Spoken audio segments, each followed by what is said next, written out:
Kau ingat tak kita lalu jalan highway kat Bangkok, nak pergi Bangkok kan? Kan dia sebut highway. Kereta tak ada kan? Banyak boy. Tak jumpa. Ha? Tengok lah, nasib lah jumpa kan. Yang bersusun. Bersusun. Masing-masing bawa 60-70. Inilah banyak kan. Tu belum kira kalau ada accident ke topi tu. Bangang. Mesti bangang. Bawa 20. Bodoh. Yang belakang ni kau dah lah belakang tu. Maknanya siapa lagi kampung?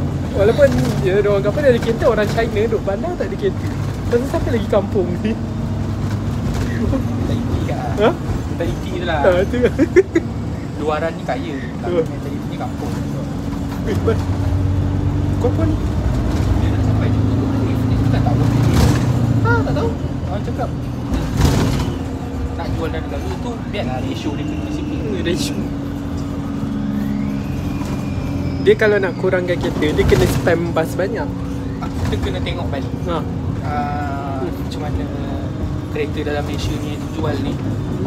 Kenapa kereta negara kita saya lihat kenapa kita tak jual? Kita ada apa reason? Dia mungkin ada reason kenapa dia tak berani jual luar, dia berani jual dalam. Kita tahu juga. Jam baik.